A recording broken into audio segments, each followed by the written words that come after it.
host disabled attendees? Oh yeah, my bad. All right. Okay, you're co-host now, so. All right. This looks like the right one. Awesome. So we kind of already did the intros. I'm John-Henry, or JH, and then we have Bob here as well. I think he's knitting as usual in meetings. And then we both work at User Interviews. Bob's one of the co-founders. I've been with the team for a little over 3 years as head of product and design. And we'll just tell you a little bit about how we landed on ShapeUp and what we were doing before. So there we go. Before ShapeUp. So when I came on, obviously Bob had been there from the start as a co-founder. The team was very small. And so it was really just Bob, one other developer, and myself. And at that stage, it was just really easy to coordinate everything because it was such a small group and we were all so in sync with what was a priority in the business and what we were working on. So we were really just kind of in a rolling Kanban type of approach. Did this for about a year. Team grew a little bit. I think we added a third or fourth developer in that period. I don't have the exact details. And, it was pretty standard. We would have a weekly meeting to kind of groom issues and pull stuff up to the top. As things got completed, we'd pull in new tasks. What we did do that was kind of unique and maybe a little bit of a precursor to some of the ShapeUp stuff was, you can kind of see a picture of it below.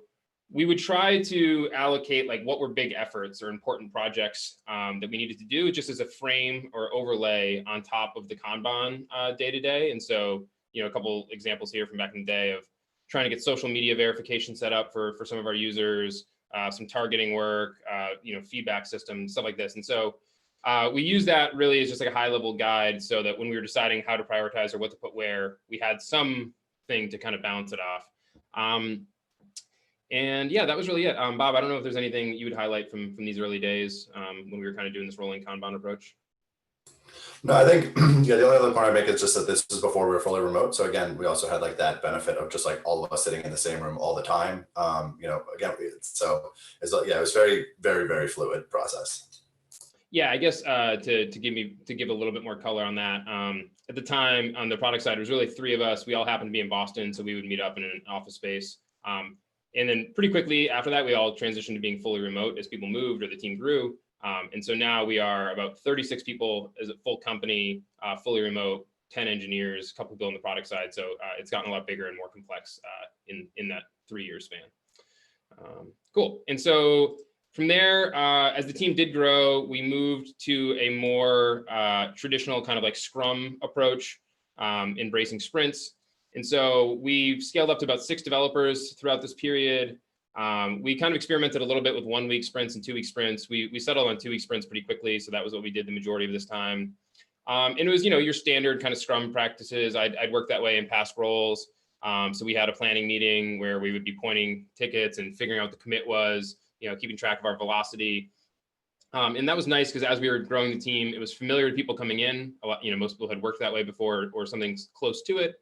And we did find that a thing we started to have an issue with Kanban was that we had a few projects that kind of just rolled on forever and never felt like we got to an endpoint. And so the structure of the sprints and the kind of forcing mechanism to get work done within that was pretty helpful for us. So it did help us improve delivery.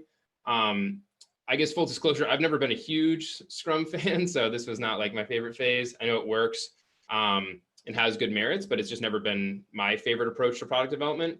And so it did start to feel like at the end of it, that the end of every sprint, the last day or two, would always can be a grind and people would be working really hard to hit the commit and wrap everything up, which is a nice forcing function, but some concerns about sustainability long-term there.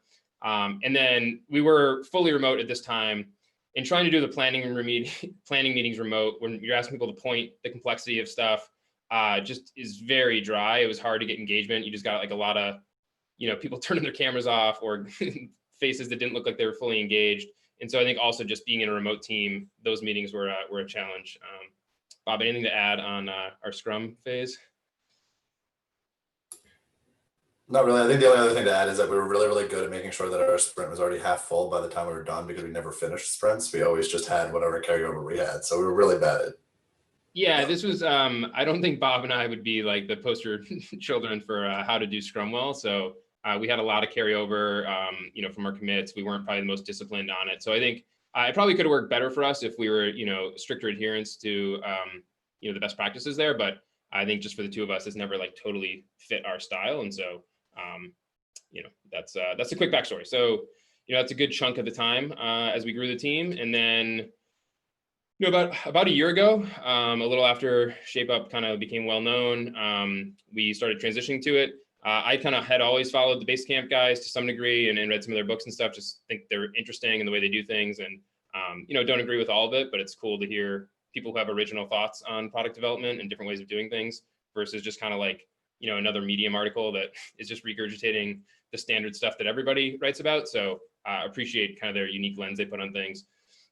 And so when I saw ShapeUp came out, a lot of it resonated with me. And so I started kicking it around with Bob and some of the other co-founders is this something that we want to consider? Not having loved Scrum and starting to feel like some of the pain points within it. And so just to call it out, like what appealed to us at a high level in terms of like, or wait, do you want to pause on that transition or just keep rolling and we'll do questions later? Or? So final questions. So I'd say keep rolling. Yeah, cool. I'm happy to do questions whenever, so just chime in if you have one. So there are three things that really jumped out to us. I think the biggest one, and we'll probably spend the most time here throughout the talk, is just this notion of fixed time variable scope. I think for Bob and I and one of the other co-founders, Basil, this just really stood out because I think the challenge of prioritization without fixed time variable scope is it's hard to know what order you want to do things in if you don't know the cost of those things. And so this thing might seem really exciting if it's going to take us 2 weeks, and it's not exciting at all if it's going to take us 12 weeks in terms of like the impact on the business or the impact to users.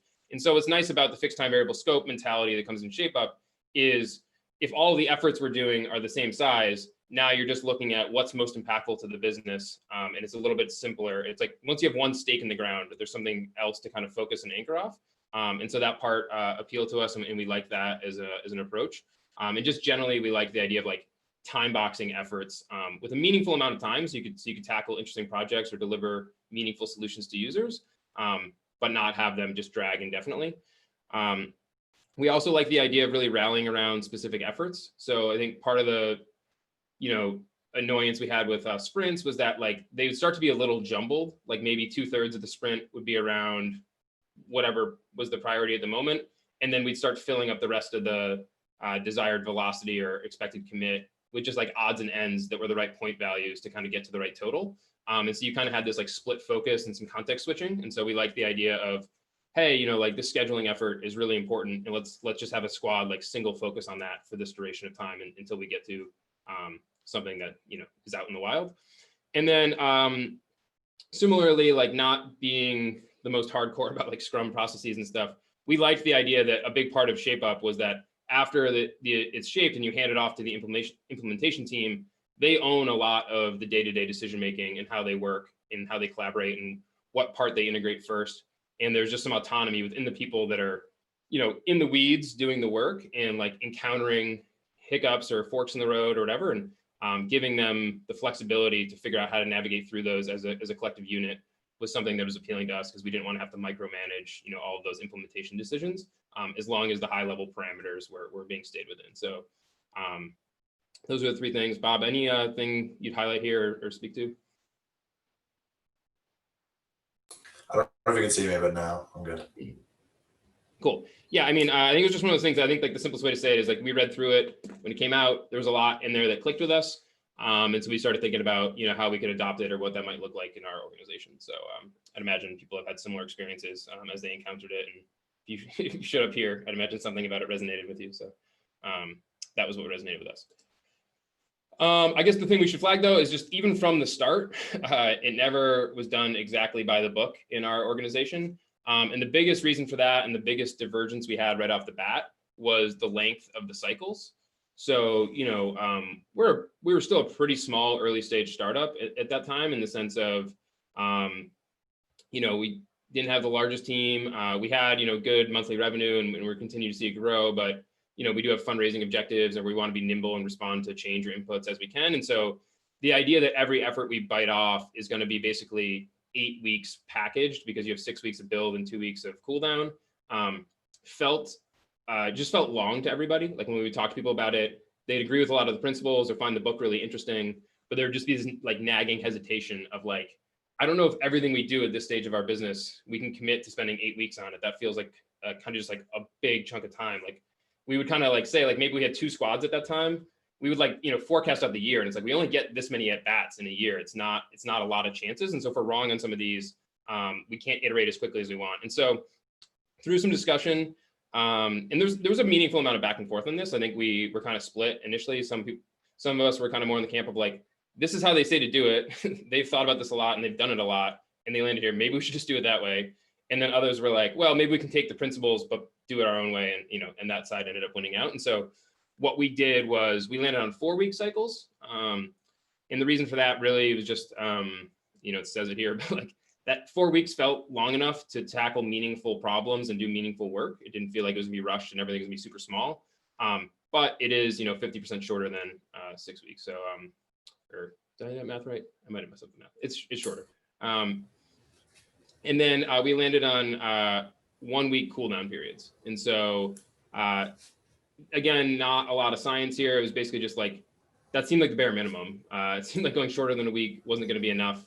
And then more than a week, the ratio is kind of weird, because if you're doing 4 weeks build, 2 weeks cooldown, a lot of cooldown relative to build compared to 6-2. And so we landed on this 4-1 cycle.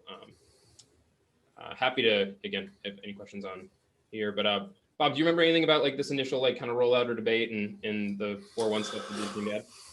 Yeah, I mean, I think I think a couple of the variables that I can talk to is one, I think in general, like throughout the history of the company, we've been pretty big on like, we build it, like we build something and then see if it gets traction, and then we continue building it if it's getting traction. And we've really like tried to buy into that. So again, the idea of like 6 weeks just felt like, most of the build before that, we didn't need 6 weeks, because like if we're spending 6 weeks on it, like that's like a huge feature that was like a huge feature to us, or a huge change to us. So I think that might be a little bit unique in how kind of we attack things. That it was always like we just throw minimum viable solutions on there. And then obviously we have a great support team that does a lot of, the hand holding and kind of, the mechanical Turk, if you will, in the back end to make things kind of work. And that's just been kind of like part of our DNA since the beginning.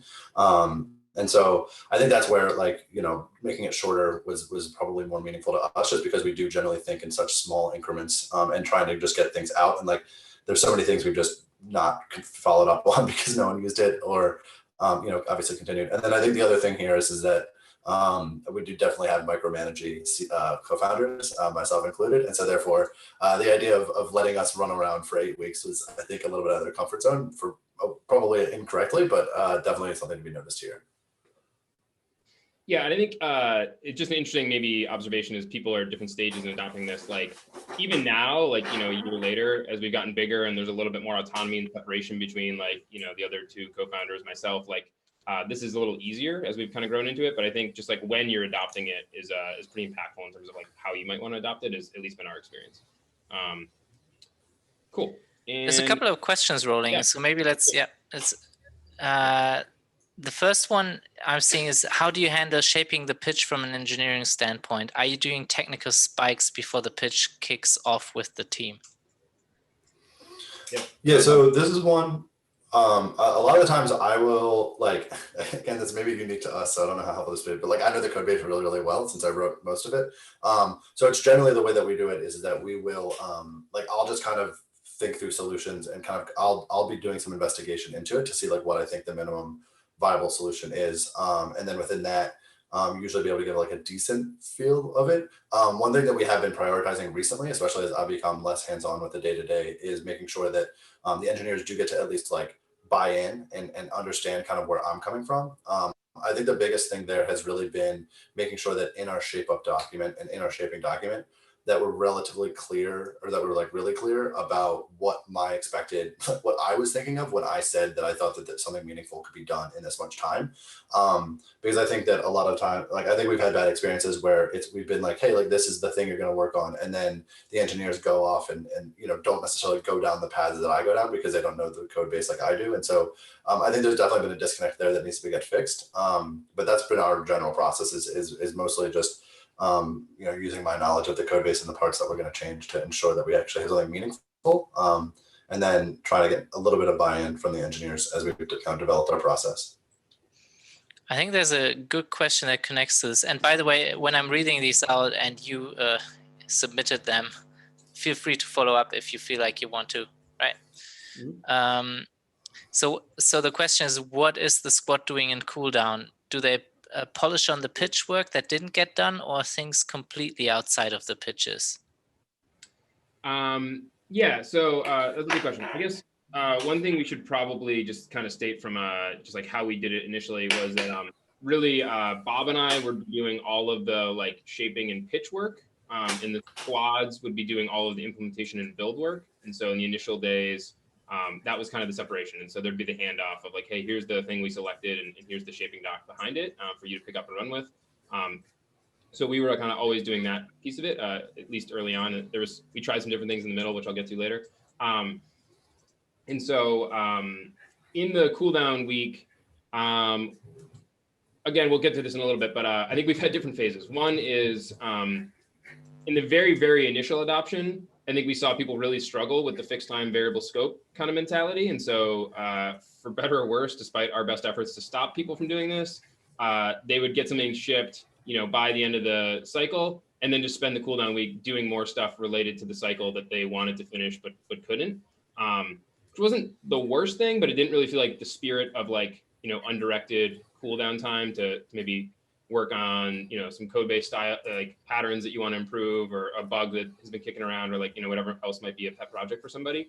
And then we have evolved into, we'll get to this later, but like actually doing 2-week cooldowns, and they're not quite undirected. We've been using them a little bit more for like tech debt and like, I guess we would kind of generally call it like product quality of life things. So doing some stuff to our design system, doing stuff to the code base, stuff like that, that just makes it more pleasant to work in for everyone, whether that be design, dev, and others. So they're usually kind of like mini little efforts in that regard, but they're things that people tend to be pretty excited about because, we're going to get some of our linting issues corrected, or we're like there's things like that. So we speak to some of that in future stuff, but I think the initial thing to note, and probably something that to watch if you're adopting for this for the first time, is it's really hard to not get the teams to just use the cooldown for extra stuff that they wanted to do in the cycle. That was at least our experience. And that's somewhat counterintuitive, I think, because you're thinking like you get this time for cooldown and then you don't use it. Yeah, I know like in the shape of book, I know they speak to this a little bit. I forget exactly how they frame it, but like, this notion that cutting scope is not cutting quality is, I think, a hard thing for people to accept or to rationalize. And so I think the reason that we saw people doing it is that they care a lot about the product and they care a lot about our users. And the idea that like we wanted to do this thing, but we didn't do it in the end is tough to stomach. And so the idea of just like, well, I'll just get it done now is, I think a shortcut that a lot of people landed on. Cool. Yeah, and I also think to kind of go to that and to speak to like what the engineers were doing specifically, like I think in that period, we would regularly, when we would make trade-offs, it would more just be like for like engineering health of like code, like climate stuff that would get cut rather than and like keeping a lot of like the product requirements. And so therefore a lot of the engineers were kind of just self-directed, like, hey, I just added a bunch of tech debt and I know that if I saw this in Git blame, I would be very furious at me. So I'm going to go clean that up to make sure that it is actually structured properly. So I think there was like a little bit of that where, again, to Jaja's point, like it was really, really hard for people to want to cut the product quality out. And so therefore they would just, make cut corners in a tech place. And so therefore it was very, very much up to them. It was very much in their interest to clean up after themselves so that they wouldn't, get yelled at in the future by someone being like, why would you ever do this? So just like a little color on that as well. That makes sense. There's 2 more questions that are somewhat related. So I'll just throw them at you and then you tell me if that comes later. One question I don't know if I quite get it. It says, how do the squads manage implementations in addition to cycle work? Yeah, I don't know if anyone wants to clarify that, but like to us, we kind of use them synonymously. Like this team is implementing this cycle right now, and in terms of like specifics, they manage that stuff in GitHub issues. It's where they track work, and then they're collaborating over Slack and Zoom primarily, and obviously like Figma and other tools. But we view implementation and cycle work to be very similar for the squads. If that helps clarify anything.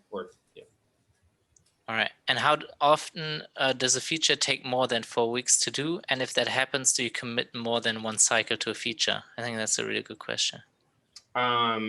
if we can, I'm actually going to table answering that one because we've changed how we've done shape up a few times, and some of the evolutions actually speak to that a little bit. And so I think as we get to like 2 or 3 slides ahead, I can come back to that, and I think we can answer it with a little bit more context at that point. If that sounds good. All right, cool. To give it clarity on this one, like when we were in this cycle, there were times where we would basically say like, sure, we're saying that this is the effort, and we would chunk it into a 4-week effort, but we were like, hey guys, just so you know, like we're gonna do this next cycle too. So like leave some on the table, So that definitely did happen. By the way, there are a couple channel questions coming in through the Zoom Slack, the Zoom chat as well, for whatever that's worth. Oh, cool. Yeah, we can grab this. Yeah, I think that's a good point to acknowledge, is that we did have 1 or 2 where we did like back-to-back cycles because we knew it was a large effort. We did our best in that world though, still, to like come up with a clean demarcation so that like the first cycle was still like delivering something that was like useful or like had a pin in it to some degree. And then the second cycle was adding onto it. We tried not to just make it like, it's an 8-week cycle and you don't get any value until the end of the 8 weeks. And so we did our best to, in the shaping process, find some way to cleave it in half so that, if we decided not to do that second cycle, the first cycle still produced something that was like in a decent state, if that makes sense. Cool. All right. So let me just hit this real quick, because I think it sets up some of the future kind of evolutions we made. So I think some of the initial wins and initial struggles we had after doing a few cycles basically was I do think our product planning and like prioritization got a lot better at like the C-suite level and myself. And I think mainly that like just by having the fixed time and having like some rough shape of what we might deliver with each, it became easier to like reason and argue over like which one we should do first. Whereas I think we had a bad habit before this of kind of talking ourselves into like how we could Tetris like the 3 things we wanted to do into this quarter and get all 3 done. And then in reality, we really couldn't. There's something about this that because the time was fixed, you prevent yourself from doing that. And so we actually forced ourselves to say like, this is first, this is second, this is third, and not trying to, and obviously revisiting second and third on the next betting table thing, but it kind of helped us like not lie to ourselves and say we could like shim all these things into the quarter somehow. It was like a nice forcing function in that regard. We did see the squads embrace the kind of notion of like integrating a first piece early in the cycle to get like some value and some working thing that they kind of stress in part of the book. That was something that we saw just from a squad mentality and approach standpoint take hold pretty early on, which was cool, because then just, we'd be a week in, we'd already have some like meaningful progress and like some little tangible piece of the solution that you could see coming. That was just, I think, good for like morale, like good to, I think it's a very pragmatic way to step into an effort and find out unknowns or edge cases. And so that part was a really nice aspect of it. And then I do think like rallying around specific efforts kind of mentality, one of the things we liked about it, like worked for us. Like in those first couple cycles, like maybe we had a little hangover into the cooldown week or some other stuff like that we had to iron out, but like we were delivering good solutions in those cycles, and the team seemed kind of motivated about tackling a specific problem and getting some ownership over how they like actually run their work day to day, instead of having to like point everything and sitting these planning meetings and stuff. People seemed refreshed by that. And then, as we mentioned before, so I won't hit it too much, it was hard to get squads to embrace variable scope, whether it was the user-facing features or tech debt or whatever. People tried to get it all done. And that led to cooldown weeks not really being cooldown and just kind of going effort to effort to some degree. And then we basically at this time, we're in a world where we had 3 small squads running on cycles. And since all of the shaping and like pitching and stuff is going through Bob and I, all of the squads being on the exact same cadence in terms of like having cooldown at the same time, having kickoff at the same time, having like wrap up at the same time, created some stressful points where, in some cases we have like 6 to 9 pitches ready for an upcoming cycle because we had 2 or 3 for each squad to consider, which was like a lot to juggle. At the end, as much as we try to integrate and ship within the cycles as much as possible, I guess we haven't spoke to that, but like we definitely have not, we've tried to decouple the idea of when you ship stuff to production does not have to equal the cycle. So like if in week 2 of the cycle, you have something that's ready to go, like you can push it and it's gone. But that said, a lot of the final PRs and a lot of the big pushes tended to come at the end of the cycles.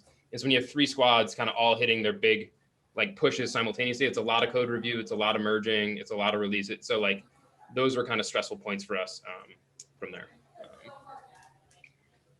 We good on questions? Should I keep going or?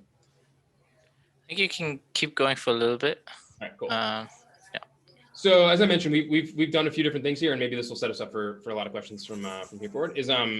We tried to do different things, and so with kind of that like stressful us handling all the shaping responsibility, we had a quarter where we gave each squad a very specific outcome that this was their focus. So like a metric and a very narrow part of the product experience, and basically said like it's up for you to figure out what to pitch and shape, and then we'll approve it, Bob and I.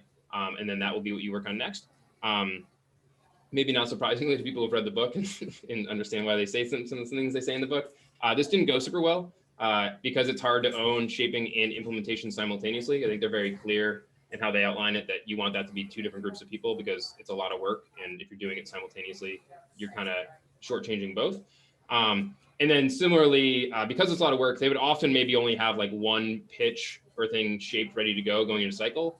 And if we didn't agree with it being impactful to the outcome that they were focused on, we'd be kind of left in like no man's land because we didn't have something shaped that we could move forward instead because we kind of only had one of them. So we were excited about this just in terms of like, hey, like, this is the metric that you're optimizing. This is the user outcome you're focused on. It's very clear. Here's some things. We just didn't have the resources for it. And it was asking too much of the squads to shape and implement simultaneously. So, I think we did okay this quarter. Like we actually got some meaningful stuff done. It just kind of, I think, left everyone pretty worn out. Like it was not probably our highest morale quarter that we've ever had kind of across the whole team. Anything that you remember from this phase, Bob, that's worth calling out? No, I think that this was an interesting one. This idea was very interesting because we have just like a lot of people who have a lot of like, maybe this has been clear from other parts, but like we have a lot of people who are very product minded and very much have like a view of the future. And so I think this was like an interesting one because it made it so that everybody got that option to be at that table, but then it made the table a little bit big. So to Jasha's point, like when there were disagreements, it was kind of not great. And it just led to like some real slowdowns. Yeah, so we did this for about a quarter basically. So it was only a couple cycles. And then we kind of shifted.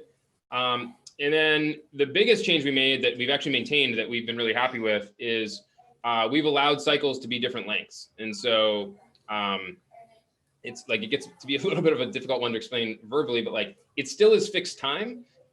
It just is we fix a different amount of time depending on what the effort is. And so we've decided that it's between 2 to 6 weeks. And so we've had now some that span that whole spectrum. We've had some 2-week ones that were successful. We've had some 6-week ones that worked well for larger things as well. Just for like example, a 6-week one we did recently was around like some permission and like role infrastructure so that we could have different users who are able to do different things within the app, which was really like foundational to a lot of upcoming work. So we were happy to allocate 6 weeks to get that right. And then on the 2-week side, we have an experience where you can move things around and we just, we cleaned up how that worked and brought in drag and drop just to make it a little bit easier. And so that was one where it was a pretty tightly and narrow focused shaping effort, and we were able to get that done in 2 weeks. So just a couple examples kind of on the ends of the spectrum. And where we landed now actually is we kind of like got rid of the betting table essentially. And so I think what we started to feel was Basil and Dennis, our other two co-founders, the CEO and COO, would give us a focus for the quarter. And then we'd go into these betting meetings and have the different ideas that we thought were important, Bob and I. And then they would get to pick the thing that we worked on. And it kind of just felt like we had no discretion in the process. Like they were picking the focus and they're picking the individual efforts. And we had a little bit more context in terms of the day-to-day and what needed addressing, whether it be from a code health perspective or user feedback perspective. And honestly, I don't know that they always had the time to like understand the shaping docs in full capacity because there was a lot of them. And so what we landed on was basically, we get focuses kind of for each squad for the quarter. That's usually like an outcome, could be feature specific, but it's usually kind of metric driven. And then Bob and I now just have the discretion to decide what's going to get selected and shape it. And then we hand it off to the squads. So that kind of streamlined it a little bit for us. There's still a lot of bait in that. Like Bob and I spend a lot of time together telling each other that one another's ideas are bad and figuring out which one to do. So I don't think we've removed like the spirit of the betting table. It just is done now in a small group between the two of us. As I mentioned, cycles can range in length. We do set the cycle during shaping. So when it's given to the squad, there's no ambiguity. It's like, hey, you're spending 3 weeks on this and here's what you're expected to output. And because now the cycles are, different durations, instead of doing a cool down period after every single one, which doesn't really make sense if you just did a 2-week one to allocate a whole week of cooldown after a small effort. When we have seen success around longer cooldowns, I mentioned that earlier, we like the 2-week period because it lets us get into some more like interesting tech debt or like just generally, general improvements to the code base or to how we manage things. We use it kind of at our discretion, and each squad gets one cooldown period that's 2 weeks per quarter. And essentially what this lets us do is, because all the squads are now working on cycles that are different lengths, and we can insert a 2-week cooldown as needed across the squads, we avoid the problem of all squads kicking off on the same day, all squads concluding on the same day. We're able to kind of have it be a little bit more fluid and a little bit more rolling and be like, okay, squad 1's wrapping up next week. Do we have that shaping stuff good to go? Okay, squad 2 is wrapping up 2 weeks later. Do we have that stuff? And so it's a little bit more fluid. I think at some point as we grow and we get more squads, we'll hit another breaking point here. But in the interim, it's allowed us to continue to own shaping in a way that's manageable and allow the squads to own implementation, which is some of the original things that we really liked about moving to this process. Bob, any stuff to hit here? No, I think the other thing I'd point out is like that this, I think one of the biggest impetuses for this is that we do think on quarters a lot. And like it's to Jade, like as Jade pointed earlier, we have the meetings with with our product leadership pretty much every quarter. And so therefore, this allows us to kind of stack things in quarters a little bit better. The other thing I'll point out is that like just knowing that cooldowns are kind of just on tap, a lot of times it is after, sometimes it's based on when Jake and I need a breather and, we're like, we're a little bit behind, but also we've found great success in having it just, as a cooldown and be like, hey, this squad has been really at it for a bit and like they need some time away to do something else. And so that's, I know we have one squad in cooldown right now and it just seems like they really needed it. It was like a great place to be able to insert it. So, and we have another squad that I don't think will need a cooldown this quarter because like the work they're doing is like relatively self-directed as a task. So I think that dynamicness is really nice to just like have that for a variety of reasons. Cool. Awesome. So there's a bunch of questions rolling in. Let's do it. Cool. All right. So the first one is, in writing shapes, how have you structured the amount of detail you provide, specifically balancing enough shape and autonomy space for innovation? Yeah, I mean, this is one we've definitely messed up in both directions at some point or another. Like we've handed stuff off with way too little shape and left a lot of legwork for the squads. And then we definitely handed stuff off that was way overshaped. And the squad felt frustrated that they didn't have much, direction to weigh in on the solution. And so I do think it's something that you learn by doing a little bit. And I think it's a little dependent on the people you have on your team and like the type of work or gaps that they're comfortable filling in. And so I think for us, we just had to learn that a little bit of, okay, this is too much, like this is too many open questions for the squad to tackle, and this is too directed. And given the personalities we have and what people like to work on and where we have different problem solvers, like that's something that we've started to figure out. And so I don't know if I have the best solution, the best answer on how to land in the right spot, other than some of the stuff they outline in the book of, keeping a high level with red boards, with fat market sketches and stuff like that. But Bob, I think you might actually have better thoughts on this one.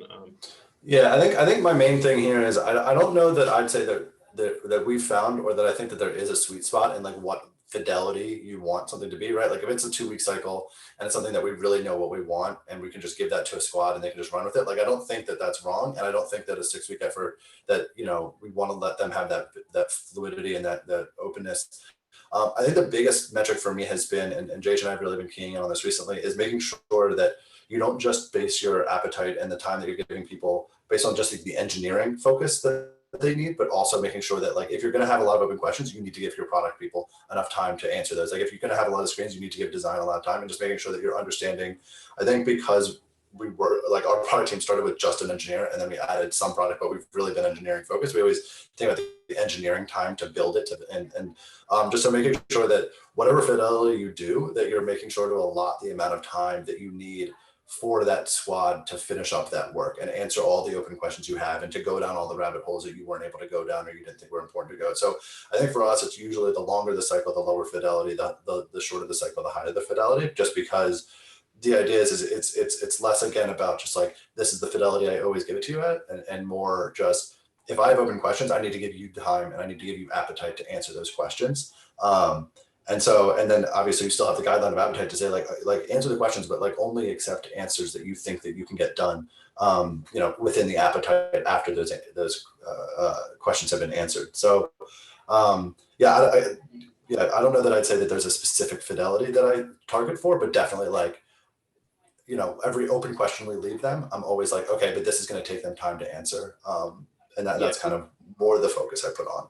This is a pretty recent change, but like we've been trying to, when we explain the appetite and how we pick that value, we've been trying to actually call out of like, hey, we think this is an effort that might have some like architectural debate. And so like we've actually added a week to the appetite so that there's space for that. Or like, we think this is an effort that could really benefit from a design sprint and some like ideation around like what the flow is and like some research. And so we've like, again, we put a week in for that.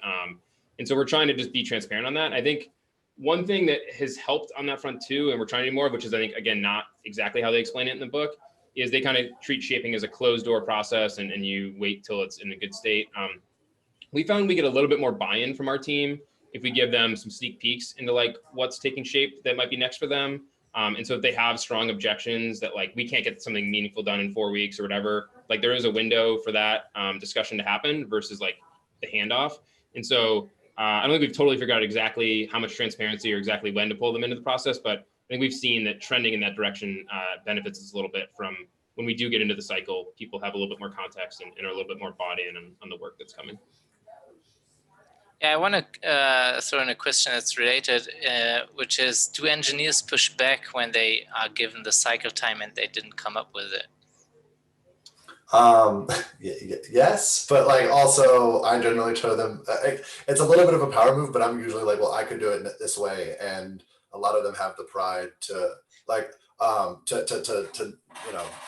feel like then they can do it. But I think this is something that we've been figuring out and something that we're trying to stress more is getting the engineers in there early and making sure that they have that buy-in. Again, I'm pretty involved in most efforts. So it's like it's not like, I'm saying, oh, I could do this in this much time, and then I walk away. It's usually like, I can do it in this much time. I'm here to help if you need it to get done. Like, here are my ideas on how this could get done. Let me know if you think it's right or wrong. And I think that the structure we have right now in the size we're at is a little bit odd because it's not that you have like the engineer who's going to work on it, who's doing the shaping, or even just like an architect, like a tech lead that's like part of their team. It's, you just have the VP of product and the CTO as the two who are like doing the shaping just because of the size we're at. But so I think that there's definitely value in the fact that the person who is making the estimate is bought in and it is part of that task, because I think I agree that if I just gave them something and then I walked away, they would revolt. But I think I'm always very involved in that. I think one thing that's helped on that front is, earlier days when like the code base was basically all written by Bob as like a one-man show. And there was a lot of tech debt in there as a result, because he was trying to build something from scratch and see what worked. I think, when people would hear the estimates that he had or timelines, there was some skepticism because it's like, yeah, if we cut a ton of corners and like replicate all the crap that's in the code base from the early days, like sure. But I think we've gotten to a world now where people have seen it enough times that like, they understand that like Bob is shaping these things at this point, like to do them well, like if like to architect as well and to write it correctly in the code base, it needs this much time. And I think like some of the shadow that maybe was cast over it from like the old days and hacky things we did in the code base when there wasn't people around, I think have started to kind of like fade out. So I think it is something where you can build some trust cycle to cycle as well. Cool. Should we continue with questions? Do you want to go on? There's a bunch. We don't have a ton more, so let's maybe wrap up and we can just kind of hit questions for a while. Does that sound good? All right. Yeah, sounds good. All right. So next one is: are you doing any meetings, gathering during scoping and building? Are you still using Scrum during the 4-week cycles? Yeah. So our meeting cadence basically like this these days. Is Bob and I have a block every week allocated to shaping, and so him and I meet where we go through things live and like kind of hammer it out and use different like lo-fi web tools to kind of like draw stuff crudely or write stuff down. And so that's definitely part of it, just to make sure that we're always chipping away at one of the upcoming efforts, since we are a little bit on a rolling basis with how we do our cycle planning. The other thing we do that is maybe taken a bit from Scrum, but is not Scrum, is we do weekly check-ins with each squad. It's like 15 minutes. and we just ask them to run down like where they're at on the effort, how they're feeling, like what questions they have, stuff like that. We look at their board a little bit, and go from there. But it's mainly just like a pulse check to make sure that if there's like any risk of not being able to get something done by the desired time or anything like that, that we're catching it early. In terms of like what the squads are doing within their allotted, cycle time, we're honestly like pretty removed. Like one squad, for instance, like in GitHub uses GitHub projects, and they have like different columns, and they're moving all their issues through the columns, kind of like you'd see on a Scrum board or Kanban. Another team is just using a milestone, which just like lists all the issues, and they're either just open or closed. And as they get stuff closed, they just close it. And so we've left like a good amount of like room for interpretation on how they do that. Some squads are writing like really proper user stories, others are not, and just like agreeing on like what the task is and just hammering it out however. But like they're not pointing those issues. They're not like working on a commit or anything like that.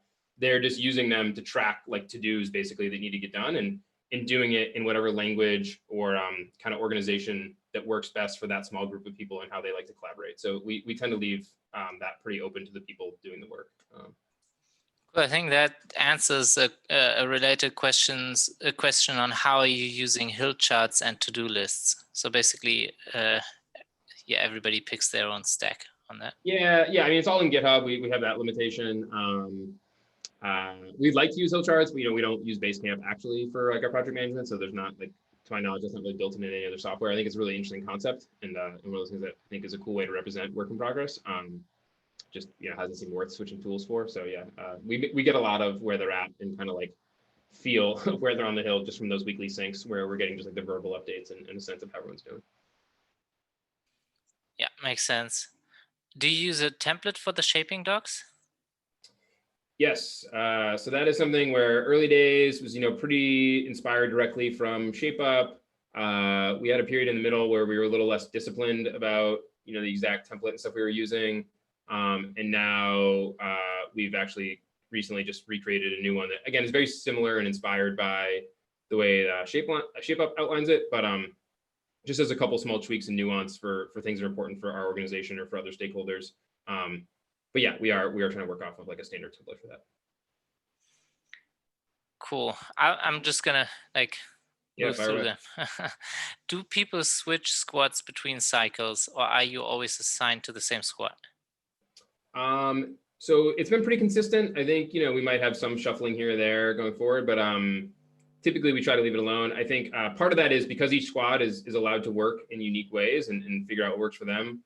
If we were constantly shuffling people across squads, I think you'd lose some of the momentum that's developed cycle over cycle. And so like we probably would want to specify a more standard way of like doing the implementation work so that it's easier to plug and play people.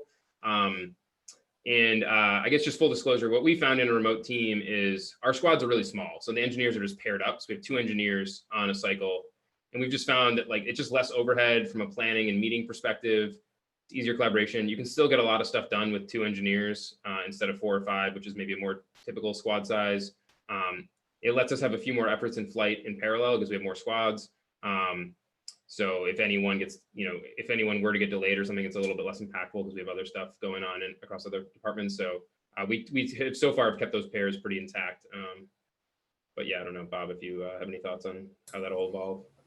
Yeah, no, I think the variety of choices between even between like the PM PD pairs that we have and the 2 engineering duos that they manage with, even like the engineers that they work with, PMs will have 2 completely different flows that they work with the engineers. So I think shuffling people around would be really, really disruptive to the way that we work, just because people are relatively bought into the way that they work, and they build their systems around that. So I think so no, we don't really shuffle people.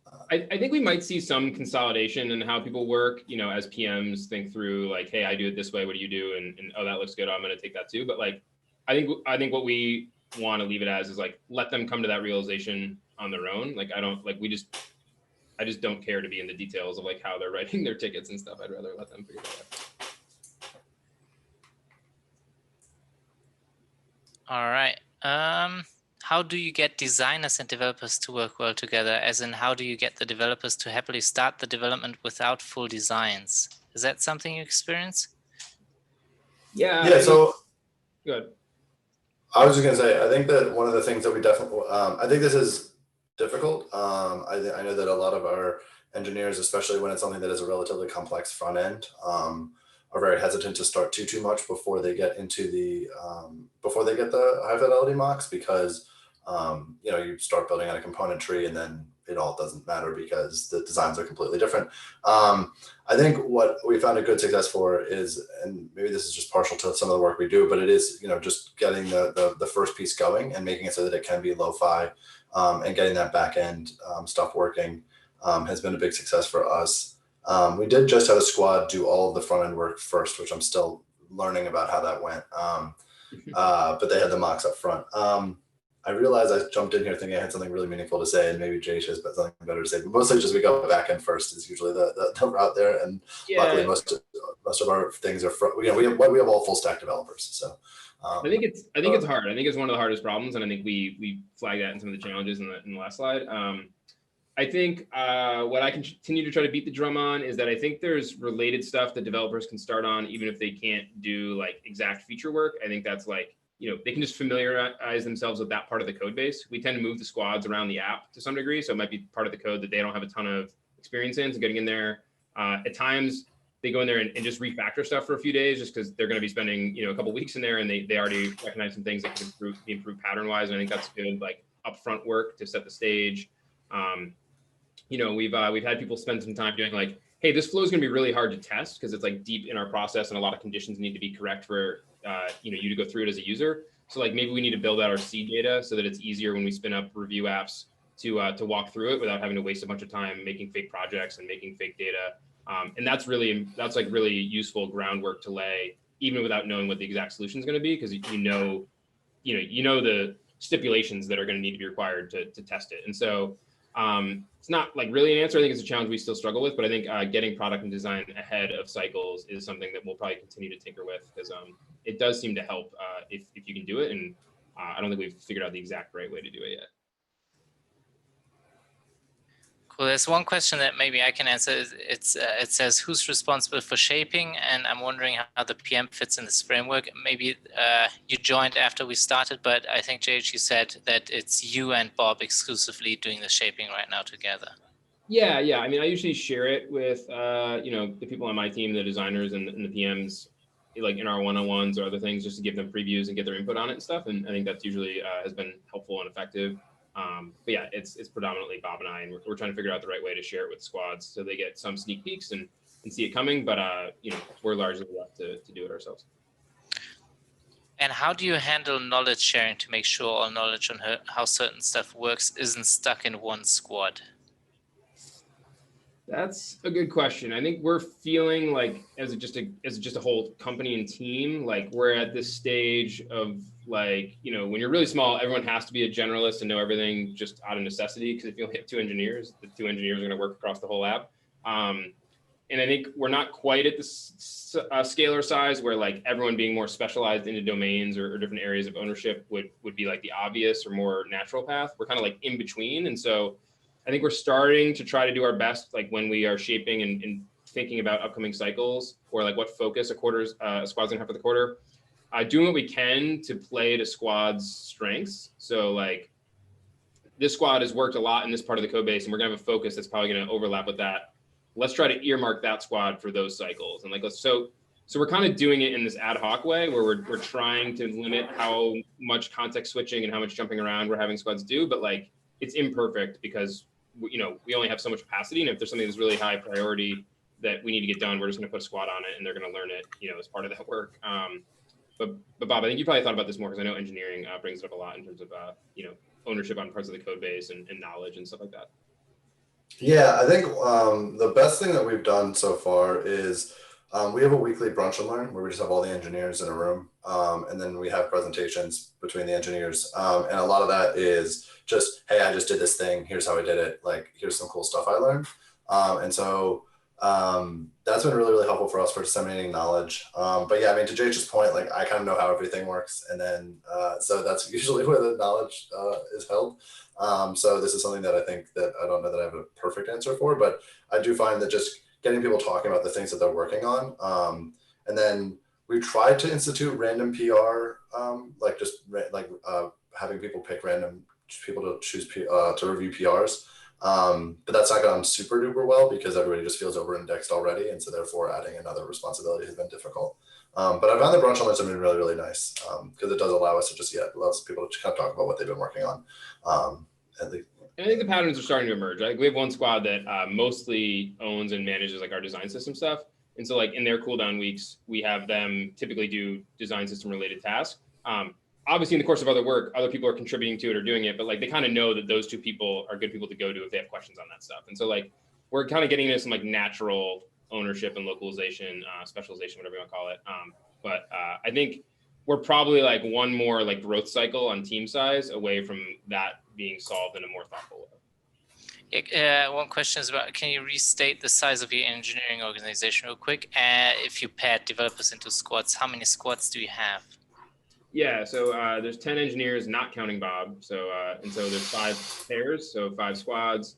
And then basically we have, we're in a little bit of hiring process now, but like 2 PMs, 2 product designers, and then a person who is in like a hybrid role. So she does product design and product management because she's on our growth team. And so we want there to be one person owning growth initiatives. And so what it basically looks like is that growth hybrid person works with one squad. So she works with 2 engineers and they're also in cycles, but they're all doing growth stuff. And then we have a PM and product designer who 2 pairs of them who both oversee 2 pairs of engineers. So they each work with 4 engineers and basically 2 kind of work streams. Again, this is where the cycles being offset and not on the same cadence is really nice because it allows the PM and designer to kick off an effort where they have a lot of upfront work with one of their squads, get it rolling, let the engineers kind of take over a lot of it, then kick off the next one for the other one. And so like, that's possible because they're offset time-wise. If they were all hitting on the same day, I don't know how feasible it would be for the PM and the designer to support 2 squads like that simultaneously. All right, I think we're good on questions. Cool. So our current process is not, super dissimilar to some of the stuff we've shared, but just to kind of summarize it. So leadership, so really the other 2 co-founders, Bob and myself, the 4 of us will kind of hammer out what the focuses are for the quarter. And we basically try to, there's some nuance here, but try to pick one focus per squad. So this squad is going to focus on, our participant experience in this slice of it or whatever it may be. Usually there's some sort of outcome or objective or metric that ties to that so that we have some way to kind of measure what we're doing there. Then within the quarter, Bob and I are shaping and selecting what each squad is going to do next. So as I mentioned this before, it's not really a betting table. It's just the 2 of us arguing until we land on something that we feel like is a good approach. But it's helpful because we have that focus to come back and like weigh our arguments against and make, oh yeah, that does seem more impactful to this outcome. So let's pick that. We're using a single template per cycle. And one evolution we've made there is that template now is intended to span both shaping and implementation. And so there's some stuff around the implementation that the squad is expected to document or update.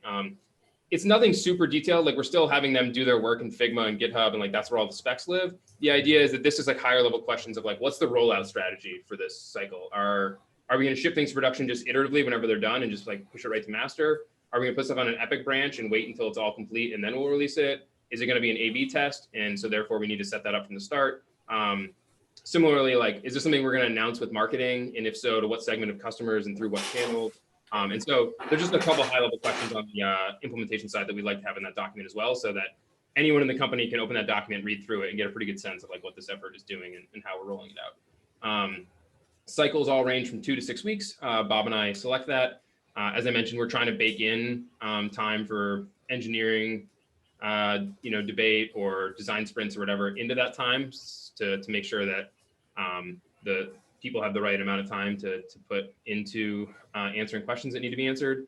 And then the 2-week cooldown kind of at our collective discretion. So as Bob mentioned, sometimes the squads really bring it up and they need a breather, and that will be the impetus for putting them on a cooldown period. Other times we're behind on shaping or timelines of the different cycles across squads are starting to line up and we want to offset them again. And so we'll put in a cooldown period to do that. So there's a handful of factors that go into that. But usually it's something that we're able to kind of navigate through pretty cleanly. And then I mentioned this a bunch, but within the cycles, the squads have a lot of autonomy to manage as they want. And we do a weekly check-in with them just to make sure things are on track and there's not like any, glaring issues that have bubbled up. So that is basically it. And then the last thing I'll close with, and then we can handle some more questions, is the challenge was we're still working on, and I think most of these mostly have come up, but how do we make sure there's time for design iteration, architecture debate, or user research within cycles? We're doing our best right now just to like explicitly state that we gave you an extra week for this, so like please do it. I don't know that that's the best solution, but it's like a good band-aid for now until we think of something better. We would like, if we could, to get product and design a little bit further ahead, so they can come into it a little bit more opinionated than engineering, but there's drawbacks to that too. So like we're not fully committed to changing course there. How do we just make sure that we can still be experimental and iterative in this framework? So I think making sure that, and Bob mentioned this earlier, kind of the DNA of the company was try things, see if they work. If they do, double down on them. We don't want to lose that. And so, making sure we can still do maybe a 2-week cycle that's really around about setting up an A/B test, letting it run for another cycle. And then if it's looking good, we can come back and roll out or iterate on it. And so we haven't totally nailed that, but it's something we think about a lot, and we're trying to make sure we don't lose. I think the biggest question that we don't have to tackle at the moment, because we're probably at a little bit of a hiring plateau for a little stretch here, but just as we grow like another round and we get a handful more squads and a few more product people, like I think we're kind of at the point where Bob and I can't be shaping everything, and so we might need some like director level folks in between who maybe oversee a couple squads and they're taking that on that responsibility or something like that. I don't know exactly what that evolution will look like, but we can't shape everything for everyone forever. Like that's just not going to work. So I think with that comes the need to like document our way of doing things. Obviously there's this whole shape up book. We don't exactly follow the book. I'm not saying that we're going to write our own book, but like we need some internal documentation around, making sure we're all on the same page, because it's a unique way of working. And most people we hire, there's a little bit of a learning curve to get used to it and adopt some of the principles and values of it. So those are some of the things that we're thinking about going forward, and we'll probably continue to tinker with, but that's it. So we can just kind of cruise on questions.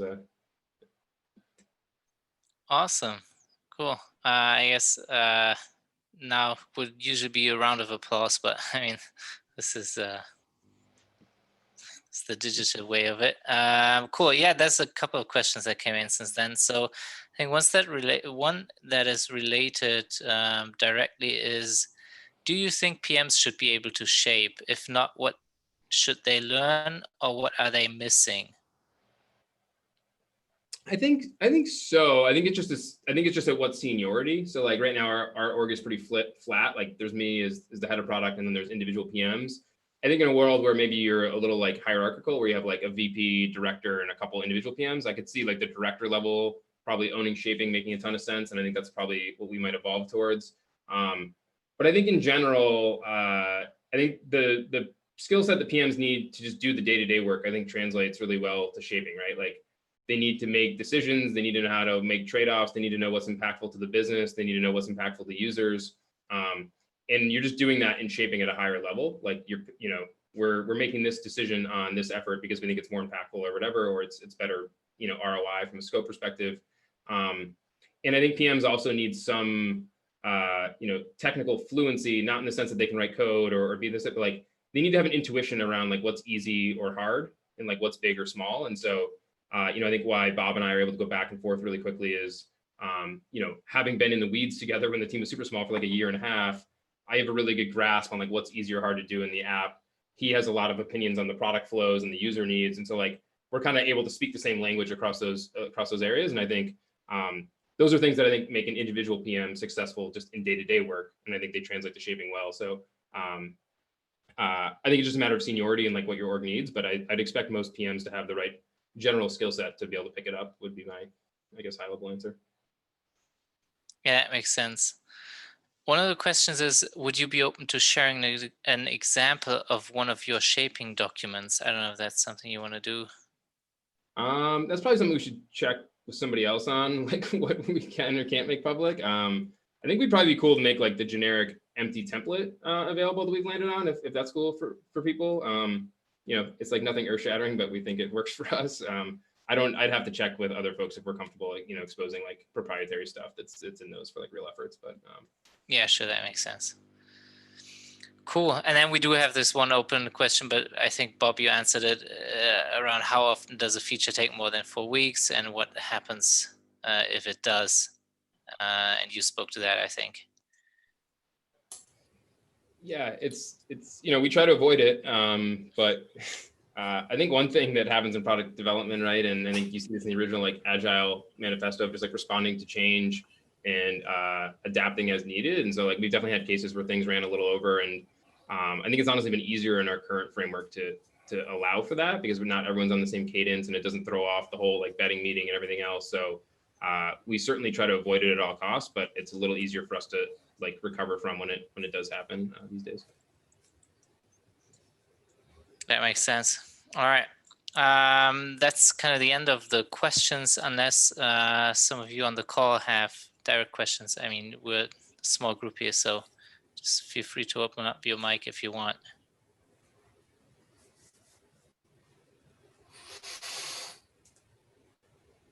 Cool. Yeah, I mean, I hope this is helpful. Some of those things that we think a lot about, but I know everyone has their own way of doing things. So hopefully there's something here that other people might be able to pick up or think about.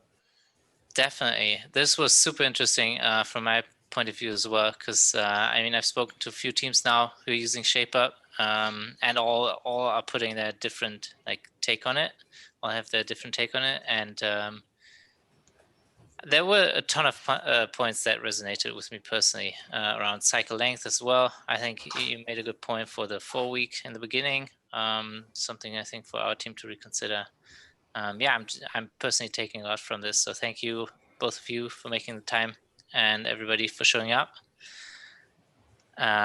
If you want, I'll just hang out in the gather space some more. Maybe open a beer. You're free to join me. I'll just use the link for completeness. But yeah, otherwise, thank you, JH and Bob. And then, yeah, just let us know, David, if sharing a template or something would be helpful or whatever. Just shoot me an email, or people will do. You can follow up offline too. Thanks for having us. All right, cool. Thanks, guys. Thank you all. See ya.